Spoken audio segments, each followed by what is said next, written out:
မက်ဆီတိုင်ပတ်နေရေမွေဖြစ်နေတက်ပြီးရိုနယ်ဒိုရဲ့အသင်းလောက်တောင်အဆင်းမရှိတဲ့အင်တာမီယာမီပရိသတ်များလုံးပဲမင်္ဂလာများ Yes Sport iBet ခွန်ရှိကိုစားပေးကနေပြန်လည်ကြိုလဲပါတယ်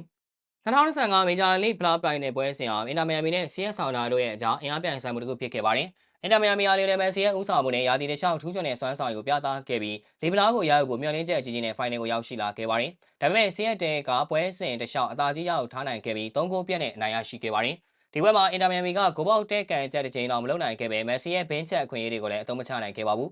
ဆီယက်တဲရဲ့ခံစစ်ကမက်ဆီကိုထိရောက်စွာထိန်းချုပ်နိုင်ခဲ့ပြီးသူတို့ရဲ့တိုက်စစ်မှာဂျော်ဒန်မော်ရင်နဲ့ရာဟူရူဒီယက်စ်တို့ရဲ့ထိရောက်မှုကအင်တာမီယာမီရဲ့ခံစစ်ကိုပြိုကွဲစေခဲ့ပါတယ်။ဒီရှုံးနိမ့်မှုကအင်တာမီယာမီရဲ့နီးပြဖြစ်သူမာရှီယာနိုအတွက်ပထမဆုံးစူပလာကင်မြောက်ဖို့မျှော်လင့်ချက်ကိုပြည့်ပြည့်စေခဲ့ပါတယ်။အင်တာမီယာမီရဲ့အကြီးမားဆုံးအားနည်းချက်တစ်ခုကတော့မက်ဆီတူးတဲကိုအားကိုးမှုလွန်ကဲလွန်နေတာပဲဖြစ်ပါတယ်။မက်ဆီဟာ2023ခုနှစ်မှာအင်တာမီယာမီကိုရောက်ရှိလာပြီးကတည်းကအသင်းအဓိကကစားမဖြစ်လာခဲ့ပြီးသူ့ရဲ့ဂိုးသွင်းနိုင်စွမ်းနဲ့ဖန်တီးမှုတွေကအသင်းကိုလီဗလာဖိုင်နယ်အထိရောက်ရှိအောင်ဦးဆောင်ပေးခဲ့ပါတယ်။2015နေရာဒီမှာမက်ဆီယာမေဂျာလိပြိုင်ပွဲမှာ20ဂိုးသွင်းယူခဲ့ပြီး15ဂိုးဖန်တီးပေးခဲ့ကအသင်းအောင်မြင်မှုအတွက်အဓိကအခမ်းအနားကနေပါဝင်ခဲ့ပါတယ်။ဒါပေမဲ့ဖိုင်နယ်ပွဲမှာဆီယက်တဲခန်စီကမက်ဆီကိုထိရောက်စွာထိန်းချုပ်နိုင်ခဲ့ပြီးသူ့ရဲ့ဖန်တီးမှုနဲ့ဂိုးသွင်းနိုင်စွမ်းကိုကန့်သက်ထားနိုင်ခဲ့ပါတယ်။မက်ဆီယာဘေးချန်အခွင့်အရေးတစ်ခုရခဲ့ပေမဲ့ဆီယက်တဲကိုသမားစတီဖန်ဖရိုက်ရဲ့ထူးချွန်တဲ့ကာကွယ်မှုကြောင့်ဂိုးဖြစ်မပြောင်းလဲနိုင်ခဲ့ပါဘူး။ဒီလိုအချိန်မှာအင်တာမီယာမီရဲ့တခြားကစားမတွေဖြစ်တဲ့လူဝစ်ဆွာရဲတို့ဟာမက်ဆီကိုထိရောက်စွာပံ့ပိုးပေးနိုင်ခြင်းမရှိခဲ့ပါဘူး။ဒါကအင်တာမီယာမီရဲ့မက်ဆီမရှိရင်အစိမ်းမရှိတဲ့ရေမွေဆိုတဲ့အားနည်းချက်ကိုထင်ရှားစွာပြသခဲ့ပါတယ်။အင်တာမီယာမီယာဖိုင်နယ်ပွဲမှာဂိုးပေါက်တဲ့ကန်ချက်တစ်ချိန်တောင်မှမလုံနိုင်ခဲ့တာကသူရဲ့တိုင်းစစ်ပိုင်းမှာထိရောက်မှုရှိခဲ့တာကိုသက်သေပြခဲ့ပါတယ်။ဆီယက်တဲ့ကန်စစ်ဖြစ်တဲ့ဂျက်ဆွန်ရူတီနဲ့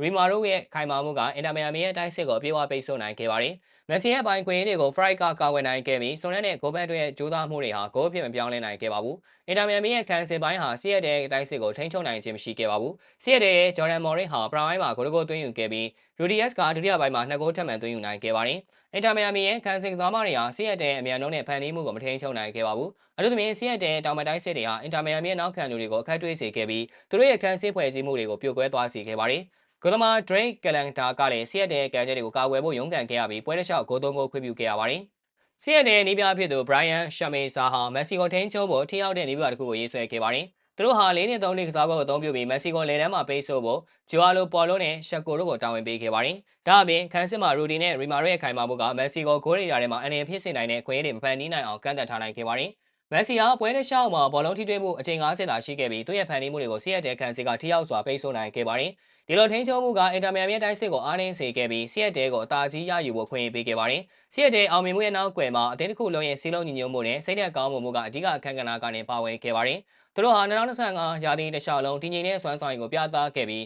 ဖိုင်နယ်ပွဲမှာကစားမ12ဦးစလုံးရဲ့ပူးပေါင်းဆောင်ရွက်မှုကအင်တာမီယာရဲ့အားနည်းချက်တွေကိုအသုံးချနိုင်ခဲ့ပါတယ်။ဒါကဘောလုံးဆိုတာတူးချင်းကစားမတယောက်တည်းရဲ့စွမ်းဆောင်ရည်ထက်အသင်းတစ်ခုလုံးရဲ့စီးလုံးညီညွတ်မှုစိတ်ဓာတ်ပေါ်မှာမူတည်နေဆိုတာကိုသက်သေပြခဲ့ပါတယ်။အင်တာမီယာရဲ့မက်ဆီဘောပြုကစားပုံကဆီယက်တဲ့စီးလုံးညီညွတ်မှုကစားပုံကိုမရှင်းနိုင်ခဲ့ပါဘူး။ပရိသတ်များကရောဘယ်လိုမြင်လဲမက်ဆီတိုင်ပန်းနေရင်ဝင်လို့ဖြစ်နေတဲ့မိုင်မီရဲ့အဆင့်ကရယ်ဒိုကစားနေတဲ့ NSR လောက်တောင်မှအဆင်မမီဘူးလားပြောပြခဲ့ကြပါဦး။အဆုံးထိကြည့်ရှုပေးခဲ့ကြတဲ့အတွက်အားလုံးကိုကျေးဇူးတူပဲတင်ရှိပါရခင်ဗျာ။